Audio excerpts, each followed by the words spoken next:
La la la la la la la! Happy Halloween 2025. Happy Halloween 2025, October 31st, 2025. Welcome to the Ryan O'Toole Podcast, Week 9. Can you believe that? Week 9 of the NFL. It's already started with the Baltimore Ravens murdering. I don't know if the Miami Dolphins have been murdered yet. But the Miami Dolphins got their ass kicked last night on Thursday Night Amazon Football. Oh, you didn't watch the Amazon Prime game last night? Ma, what's the login? Ma, I need the Amazon Prime password. 32 years old. I know I could get my own Prime password. I got a full-time job, my own house. I pay my own bills, but Ma, please don't throw me off the Amazon Prime. I need my toothpaste delivered, and I need to be able to watch the Baltimore-Miami game on a Thursday night. I didn't watch any of the game last night.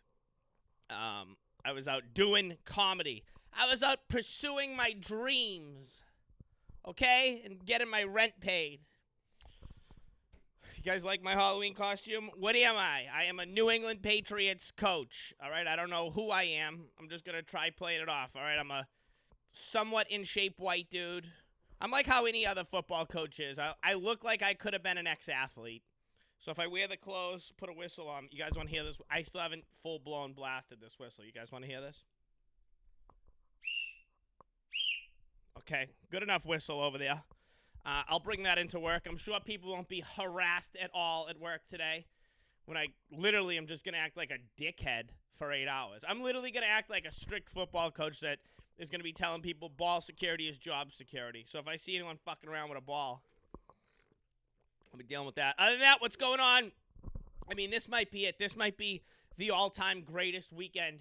I wouldn't say all-time, but it's up there for 2025 greatest sports weekends. I mean, tonight we have Game 6 of the World Series, north of the border in Toronto. Kevin Gausman taking on Yamamoto, all right? We got Yamamoto pitching with the Dodgers season on the line. We got that tonight. We have Game 6 and potentially Game 7 of the World Series. We have college football. We have hockey. The NHL, the Bruins got a win last night in overtime over the Buffalo Sabres. We got NBA basketball, okay? You want to watch the WWE, I mean, just turn on the NBA. It's all fixed. It's all rigged. College football. There's even college basketball back last night. Of course, we have pro football. And we got the Breeders' Cup Classic. Well, I mean, of course, we have the Breeders' Cup Classic, but there's the Breeders' Cup kicking off today and tomorrow. Del Mar, Breeders' Cup, great races. Unfortunately, Sovereignty had a fever this week and is going to miss the Classic against Journalism. Journalism, they yanked Umberto Rispoli off of Journalism. They say, no, we need a jockey change. All right, we're throwing Ortiz on over here. Okay, Rispoli, get out of here. You're not riding. All right, which I actually agree with. I know journalism is some of the biggest balls and most hot I've ever seen of any horse run in my, I'd say 25 years as a racing fan. And he won races where I thought his jockey, Umberto Rispoli, was fucking reckless, honestly. Reckless is the best word. Reckless, irresponsible, you name it. And I'm not talking about, he fucking used the whip too much. No, I'm talking about borderline like lackadaisical, where it's like, what are you waiting for with this horse? Let him run. So I was looking forward to one last Sovereignty versus Journalism matchup. I've criticized Sovereignty time and time again, specifically Godolphin, about how they sat him out. I mean, if he has you got to look at Sovereignty, right? One of the best horses I've ever seen in my life, no doubt about that. But they skip him for the Preakness. Godolphin skips him for the Preakness. So Journalism wins the Preakness. Now Sovereignty wins the Kentucky Derby, skips the Preakness, wins the Belmont. Two phenomenal races, unbelievable performances by him. Has a great summer running, Saratoga, everything. And now he's missing the Breeders' Cup Classic, which was going to be kind of like the bow on his tremendous career racing. So he's not going to be a Triple Crown winner or a Breeders' Cup Classic winner. Still one of the best, but it's kind of like a not. When you look at all-time legacy, which again we got to let it settle. I know he's done racing now. His career, he'll be going a stud. All right, Sovereignty is going to be fucking, ladies and gentlemen. All right, don't mean to be crass over here. All right, but nobody's going to be getting ass like Sovereignty. Okay, it's a Kentucky Derby winner, Belmont Stakes winner. All right. Sovereignty is going to live a great life of just sleeping with female horses and making a ton of money while doing it. All right. That's one thing we don't talk about. I mean, prostitution, illegal. Okay. How about horse racing? Not only is prostitution not illegal, it's like literally part of the game. But it's you look at what Sovereignty. I mean, Sovereignty's a Triple Crown winner. You consider him one of the 10 or 11 best horses of all time automatically. Okay. At least in that range. And then a Breeders' Cup, at least showing up for it. Just a terrible tale. Now, if Sovereignty really does have a fever and he really is sick and all that stuff, I understand putting the safety of the horse first. Always. I'll always be for the horse and the safety of the animal first. But when you really look at it, it's going to be an interesting one that we'll talk about for years and years to come. So we got Breeders' Cup all day tomorrow. I mean, even all day today. Friday at the Breeders' Cup's a great day. Phenomenal races all over the place there. I mean, I don't even know where to start. It's actually going to be a great day of sports and racing tomorrow. And, of course, on the greatest weekend of sports in 2025, there's no way next weekend could be any better because baseball will be done. And there won't be Breeders' Cup Classic. What am I doing? I'm being a little thespian. All right, I'm going to be an actor. All right, I'm going to be acting all weekend, Saturday and Sunday. All right, from sunup to sundown. All right, I'm going to be an actor on Saturday and Sunday. There's hashtag no days off. Who used to always say hashtag no days off? I forget.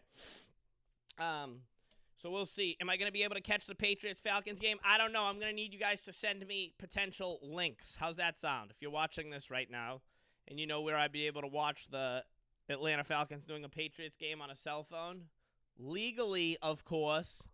Legally. Send me a link, okay? Because I'm going to be out and about, and I don't think it's going to be on TV where I am. I am expected to be wrapped up, though, Sunday before the marquee matchup between the Kansas City Chiefs and the Buffalo Bills.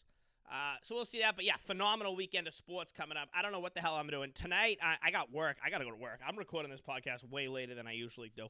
I might be coming in a little toddy on a Friday, okay? I might be. But it doesn't matter because I can make up. It doesn't matter. I'll make up the time. All right. What are you, my therapist? I'm over here venting. Okay? Man, what a week.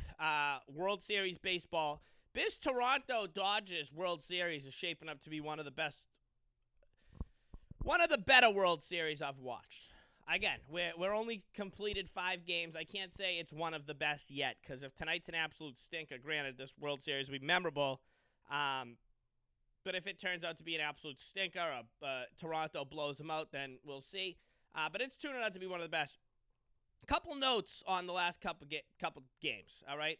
We talked here the other day after the 18-inning Game 3, which was a phenomenal game. Now, if you guys remember, the Dodgers win Game 3, 18 innings. Freddie Freeman hits a walk-off home run. Game 4, the Blue Jays just go out. They respond, tie the series up. Okay, tie the series up. Game 5, Trey Savage just a kid who was in single A, a kid who was in college at this time last year. All right, a kid who was worried about his student debt and all that nonsense. This time last year, goes out and puts on one of the better performances I've seen a starting pitcher have in recent memory, especially in a World Series game. I mean, he had 12 strikeouts, didn't walk anybody, with Sandy Koufax in the building. All right, like they used to say, the left arm of God. Koufax was there, Don Drysdale. Your Savage goes out there and just blanked the Dodgers the other night, giving the Blue Jays a 3-2 series lead heading into Canada. All right? Honey, we're going to Canada. Okay? It is a little bit reminiscent of the 2018 World Series between the Red Sox and Dodgers. Now, if you remember the Red Sox-Dodgers Game 3 that year as well, was that the Nathan Eovaldi game? Shame on me for not remembering. Nathan Eovaldi. Was it Game 3 or Game 4 in L.A.?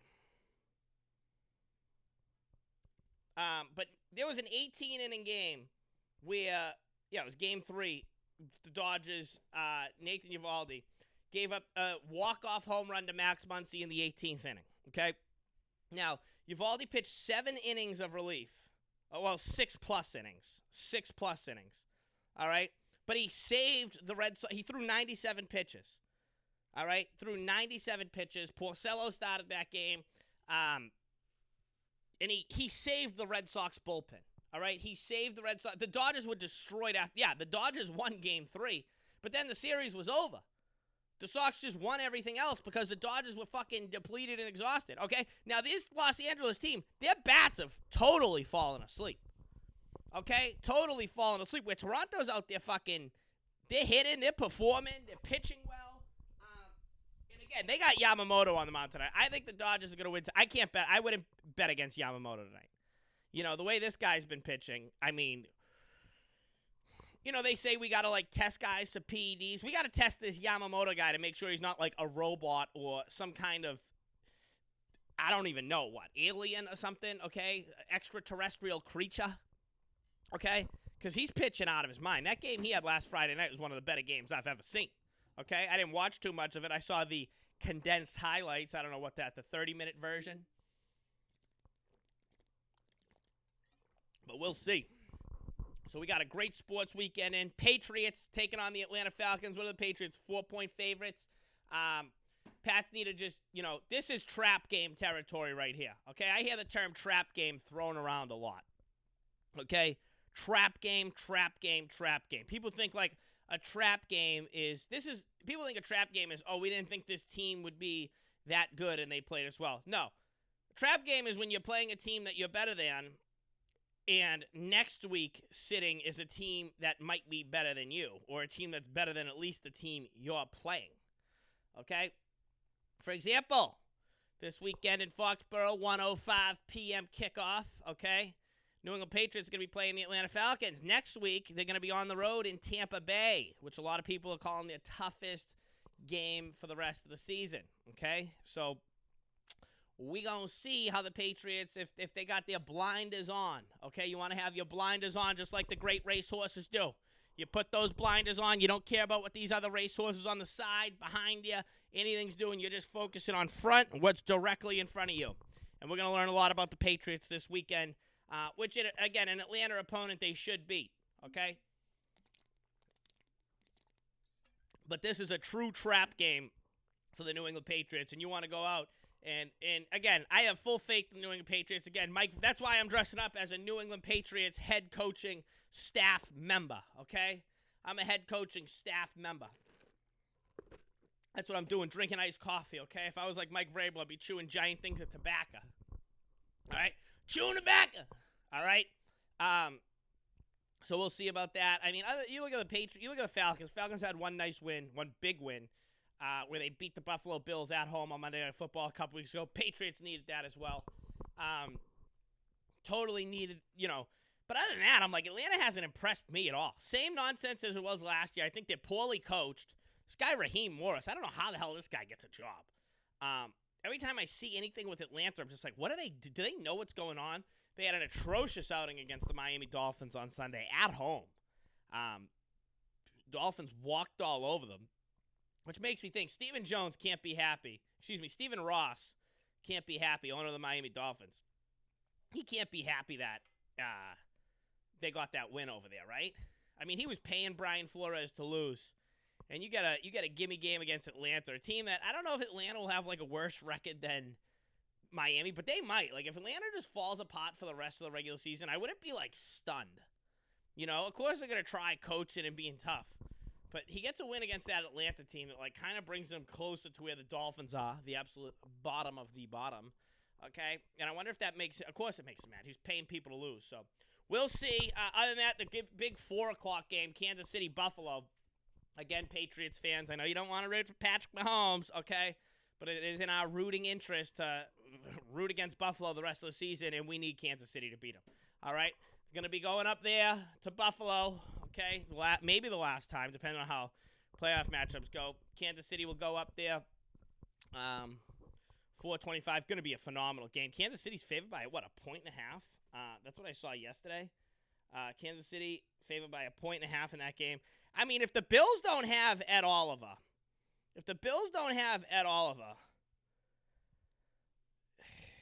you know, it's going to be tough. You know what I mean? It's going to be the Bills. You're going to see what Sean McDermott's made of once again this year, as their offense is going to be fine. I know everyone's like, because Josh Allen's not throwing for 1 million touchdowns this year, and like things are like changing. All right, Josh Allen's still one of the better players in football. Okay. Once again, you're going to see it's a defensive head coach. You know, if they don't have Ed Oliver, which Ed Oliver's out for a couple weeks, you're going to see what Sean McDermott's made of here. Okay, because this isn't the best Kansas City offense. Mahomes has never got hit like the way he's been getting hit this year. He just hasn't. Okay? Talk about his offensive line, the total lack of a run game Kansas City has. The run game is just, I don't even know what the fuck's going on there, all right? Obviously, there's new stuff in the offensive line, different things going on. But we're going to see. I mean, this game's going to, once again, come down to coaching. It's going to come down to coaching. And Buffalo beats them in the regular season, but when they tighten up, you know, I'll take Andy Reid over Sean McDermott all the time. So Patriots fans, we need Kansas City to win this. But most importantly, we got to beat Atlanta first.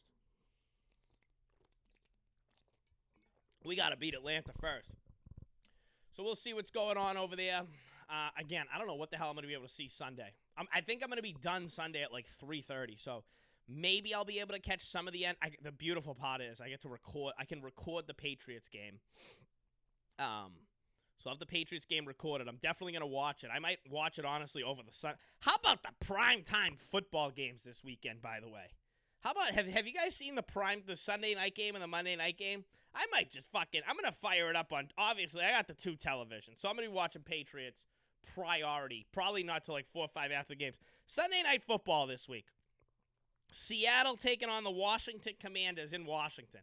I understand they made this before the season started and stuff. Get that fucking game out of here. All right? We're seeing, granted, Seattle's a legitimate team. Okay? Seattle's 5-2. Seattle might be the NFC champion.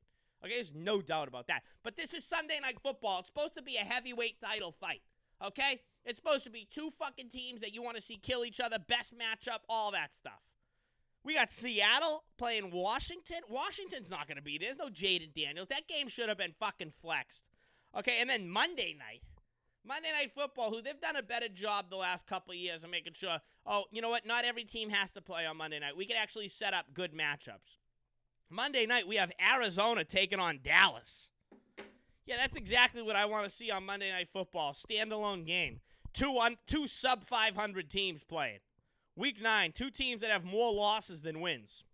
Great job. Great job there, you know.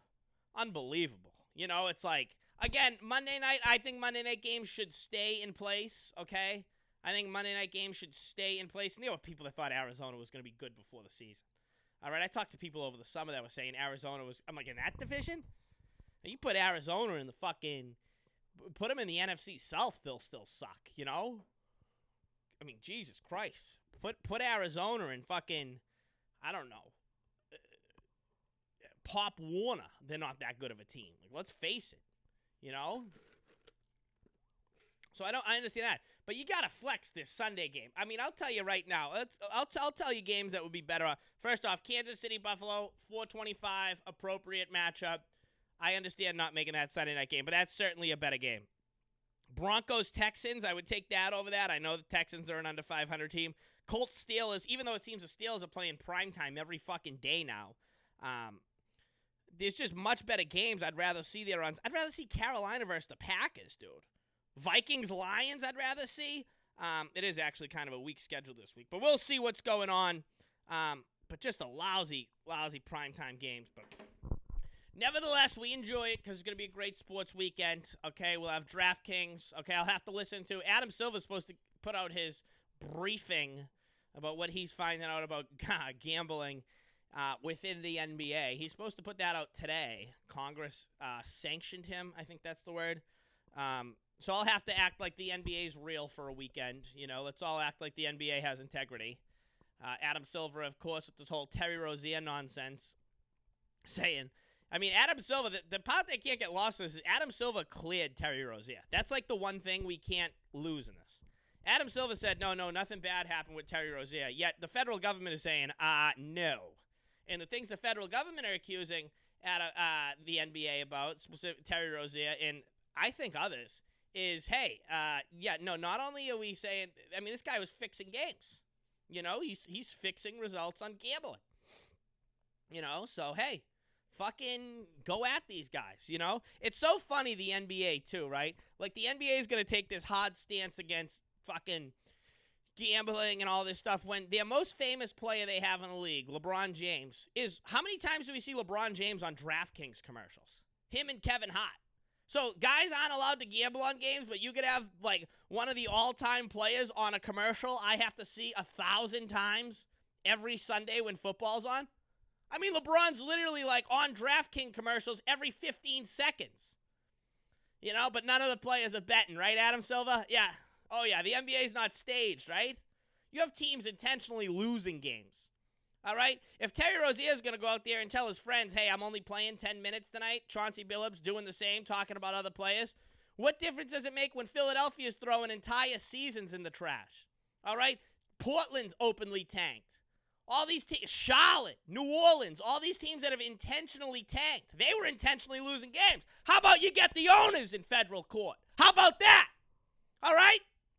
Why has it got to just be Terry Rozier and Chauncey Billups? Get fucking Colangelo, Daryl Morey, all these other guys that are intentionally losing games. Trust the process. How's that any different? They're intentionally losing games while gambling is fully legal. So I hope, hey, listen, I never root for I'll say this, I very rarely root for the federal government, okay? Very rarely, okay? But I hope they fucking slam all these leagues and all these gambling companies. I do. I hope they fucking take it to them. All right? Take it to the NBA, all these scam artists out here. Steve Ballmer, all right? The NBA just trying to act like the whole Kawhi Leonard situation just not happening. They just won't say anything. Oh, yeah, we're not going to put their media day on YouTube. We're not going to put it. We're just going to pretend it doesn't happen. Just like I think they probably pretended this whole Terry Rozier thing wasn't going to happen. They investigate Terry Rozier. They say, okay, some bad stuff happened here. We're just going to sweep this under the... Nothing happened. We just want to keep this quiet. Well, federal government, absolutely not. Okay? Fucking get these guys. Get this spineless little weasel, Adam Silver, and fucking throw him in front of everybody and see what he has to say. Because the NBA has gotten worse. The NBA has gotten way worse with Adam Silver than it was with David Stern. Way worse. It's gotten worse with Adam Silver as time's gone on. I'm seeing some nonsense yesterday about how television ratings for the NBA are up for the first week, okay? And, okay, maybe the NBA was pretty entertaining. I watched a little bit about it. I watched a good amount of the NBA for the first week of the season. I was throwing it on at night, throwing highlights on and stuff like that. I watched the NBA, okay? I don't just sit here and criticize the NBA the way I feel a lot of people who don't watch sports do. I watch the NBA, okay? But the first week of the season, guys always come out and play. Well, you want to know what people really stop giving a fuck is, let's just go on until about March, all right? Even into April. Some teams won't care at all. You know what I mean? Some players won't care at all. All right, guys don't care. But they put this big thing about how NBA opening weekend ratings were like way better than they have been the last like decade or something. I'm like, all right, great. But like you guys were saying all last year that the ratings were in the trash. So obviously they're going to be up, right? If they were in the absolute gutter last year, aren't they going to be up? And I hear all this talk about, I heard Jaylen Brown last week saying how when they asked about the Terry Rozier thing, all these gambling companies are fucking, they're profiting and we're not profiting or whatever. Do you see the guys that are getting paid? Terry Rozier is making $26 million a year. Terry Rozier. Okay, now this isn't 2016, 2017 Terry Rozier. This is a Terry Rozier that's on the wrong side of 30 as far as basketball is concerned. And he's making $26 million a year. You're telling me he's not profiting from gambling? Are you out of your mind, Jaylen Brown? It's one of the dumbest things I've ever heard an athlete say. All right? But that's what the NBA is, that's what this league has been like created, where it's like there's no pushback on anything the players say or do. It's not. All this load management bullshit, players playing like whenever they want. You know what I mean? Players acting. Like, that's the thing with the NBA. None of the players are interesting. They're not cool. You know what I mean? None of these players are interesting, cool. None of them are like you want to like know more about. All right, they all act like Hollywood, but like not cool parts of Hollywood. All right, yeah, you got Anthony Edwards. He has like 4 baby mamas. He's probably the coolest NBA player. All right, I'll give it. Anthony Edwards is, like, cool. Everyone else, it's like, we get Draymond Green. He's, like, the entertaining bad guy. He's not even that good of a bad guy. You know? He's really not. He's a moron who has a podcast and says dumb shit. You know? Other than that, LeBron James has never been interesting in his entire career. Amazing player, phenomenal talent. Okay, everyone else just wants to sit out. You know, it's like the whole culture of the NBA, it just sucks now. You know, none of the players are interesting. None of them are cool. None of them do anything where you're like, oh, yeah. None of them, like, fucking go, like, 1,000%. You know, it's like, look at, like, the Oklahoma. Oklahoma, yeah, they were a good team last year. They deserved to win the championship, all that stuff. The fuck did they do? They shot free throws the entire time. You know, call it what it is. Did it work? Yeah, they won the championship. All right, that wasn't, like, an interesting, fun team to watch. All right? It wasn't. Every night someone's scoring 45 points because they can't play defense. They're not allowed to play defense, whatever it is. They just jack up threes. I think basketball's been as boring now as it's ever been. And listen, I said that the year the Celtics won the championship, just jacking up a million threes. Yeah, that's what the game is. I was happy the Celtics won, but the league sucks. You know, but it's like it's about a lot more than just the players. The owners allow them to do all this bullshit. So we'll see. Hopefully the feds get to them. And hopefully they go after all these leagues. The thing is, I don't think they ever would have been able to get at, like, the NBA and, the NFL and stuff like that. The NFL owners are still too powerful. You know, and I know all these people are saying, oh, well, yeah, well, these new guys, these new crypto people and these new venture capitalist people have all this money. Yeah, they don't have, like, the political connections, though, yet, because I think they're just a little bit younger and not as established as these, like, royalty families in the NBA. You know, like, I mean, the Walton family, for example. They own the Denver Broncos. They own Walmart. All right? They'll destroy an economy by themselves if they feel it. They had Condoleezza Rice in the booth watching the game with them. Dallas is playing Denver, and the family that owns Walmart has Condoleezza Rice in the room with them. All right? There's not going to be a DraftKings federal investigation without them knowing about it. There's just not. There's not, you know, they're not going to get, like, tipped off or anything, and they're not going to have, there's no way they don't have total control over it. That's just how it is, whether you like it or not. So we'll see, but it'll be a good thing to keep an eye on, and I'm not letting it go away. I'm not. I think maybe I'll go over to that house where they're playing those card games. It's right above Washington Square Park. Maybe we'll see what's going on in there. See if I can get my way in there. I probably can't. But yeah. Well, I'll tell you one place. All right, New York City, it's going to be a crazy weekend. We got Halloween that's going to definitely be celebrated tonight, tomorrow. People are probably going to still be celebrating Sunday. We got the New York City Marathon on Sunday. My neighborhood is just going to be a fucking disaster. New York City Marathon, Halloween, NFL football. We have a mayoral race on Tuesday. Next Tuesday's election day in New York City. So I'm sure everyone's going to be behaved this weekend. Okay? I'm sure there's not going to be any crime in New York City, you know? Halloween falling on a Friday. I mean, Halloween's like one of the one weekends where I'm like, yeah, I'm taking a cab home tonight, you know? Halloween, fucking mayor race, sports, just an insane weekend. And what am I going to be doing? I'm going to be an actor all weekend, okay? So, Ryan, are you mad you're missing out on Halloween? No, every fucking day is dress up for me, okay? I go out and I act like it's Halloween all the time. So I hope everyone is having fun. I hope everyone's safe. Yeah. Other than that, what else is going on?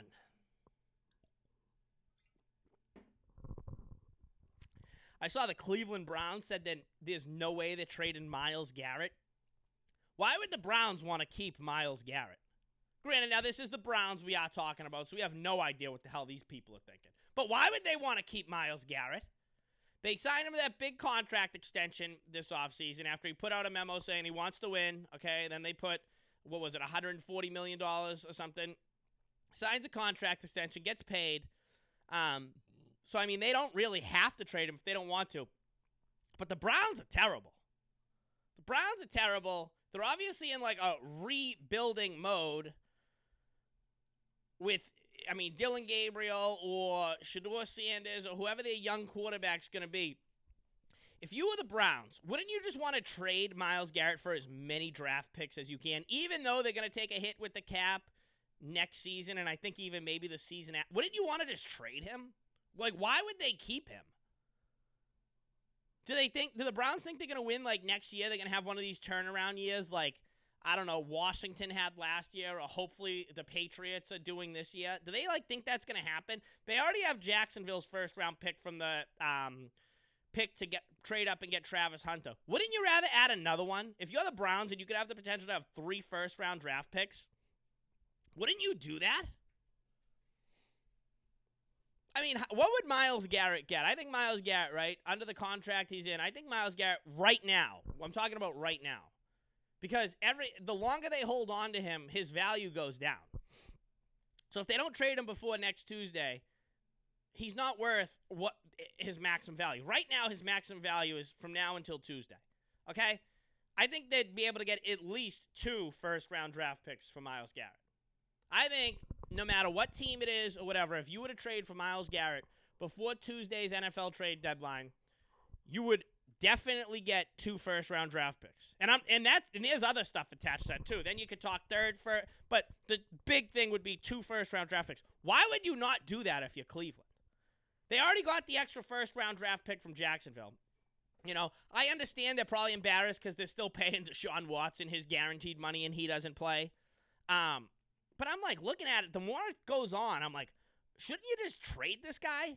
He's one of the best players in football. He might be the best pass rusher I've ever seen. I've been talking about a lot at work this week. He might be the best pass rusher I've ever seen, Myles Garrett. You know, but he's just played on a team that it's like it doesn't matter. He had 5 sacks last week. His team loses by 3 touchdowns. You know, why hold on to this guy? When you're never close to rebuild, if you're rebuilding, right? Like, again, Myles Garrett's like 29 years old. How old is Myles Garrett? Is he 30 yet?